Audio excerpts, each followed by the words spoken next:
নমস্কাৰ প্ৰিয় বন্ধু বান্ধৱী, মই নিহাৰিকাই মোৰ ইউটিউব আৰু ফেচবুক পেজটোলৈ আপোনালোকক সকলোকে স্বাগতম জনাইছোঁ। আজি বনাবলৈ লৈছোঁ পনীৰ। তাৰ বাবে যোগাৰ কৰি লৈছোঁ পিঁয়াজ এটা, বিলাহী দুটা আৰু ৰচুন আদা পেষ্ট এনেকৈ কাটি লৈছোঁ। আৰু এইফালে দি লৈছোঁ কেৰাহীতে তেল দিয়াৰ পিছত গৰম হোৱাৰ পিছত পিঁয়াজকেইপিচ তাতে গোটাকৈ দি দিলোঁ আৰু ৰচুন আদা পেষ্টটো মই তাতে দি দিছোঁ আৰু বিলাহীখিনিও দি দিছোঁ। অলপ ভাজি ল'ম, বেছিকৈ নাভাজোঁ, অলপ ভাজি ল'ম।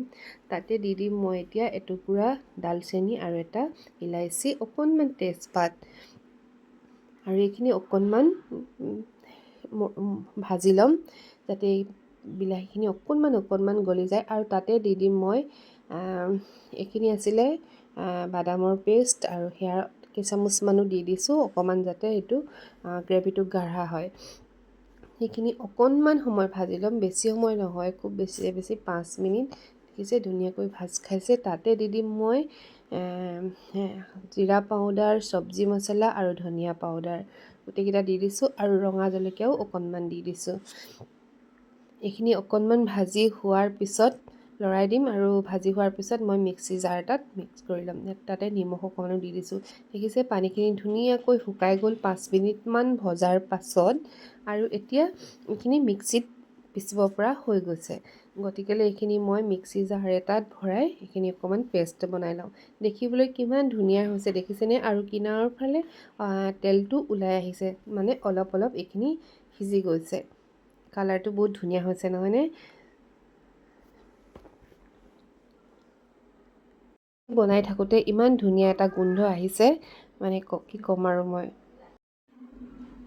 হৈ গৈছে যেতিয়া কাঢ়ি লৈ মিক্সি বাতিটোত এটা ধুনীয়াকৈ পেষ্ট বনাই ল'ম।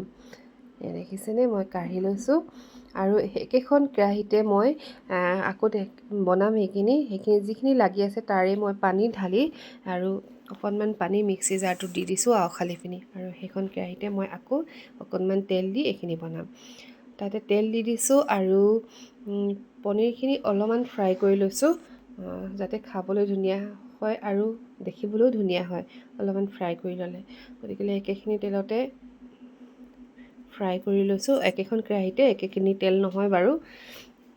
ধুনীয়াকৈ ফ্ৰাই হৈ গ'ল। তাতে এতিয়া মই যিখিনি পেষ্ট বনাই লৈছিলোঁ সেয়াতে দি দিছোঁ।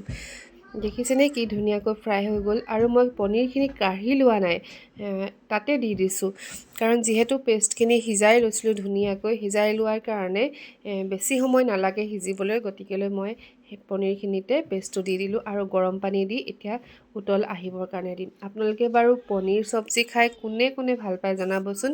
আৰু এইখিনি ধুনীয়াকৈ 5 মিনিটমান উতল অহাৰ পিছত কাঢ়িব পৰা হৈ যাব। আনফালে এজোপা কলগছ দেখিছেনে? ইমান ধুনীয়াকৈ পাতকিখিলা হৈ আছে, দেখিলে মাছ পাতত দি খাওঁ নিচিনা লাগিছে। আৰু এনেই গছপাত কলপাতজোপা দেখিলে ইমান ভাল নালাগে, কিন্তু ফটোত ইমানেই ধুনীয়া লাগিছে। আৰু আনফালে মোৰ 5 মিনিটমান উতল অহাৰ পিছত পনীৰখিনি গ্ৰেভিটো ডাঠ হৈ আহিছে আৰু খাব পৰা হৈয়ে গ'ল। গতিকেলৈ মই কাঁহীখন সজাই লৈছোঁ ধুনীয়াকৈ। আজি বৃহস্পতিবাৰৰ বুধবাৰৰ এইটো নিৰামিষ ৰেচিপি। এইটো হৈছে যোৱাকালিৰ ৰেচিপি। আৰু পনীৰ, এইফালে ফ্ৰাই কৰিলোঁ পটল আৰু ৰঙালাও, বুট, বিলাহী, জলকীয়া, পিঁয়াজৰ চাটনি। আজিলৈ খাই লওঁ তেনেহ'লে।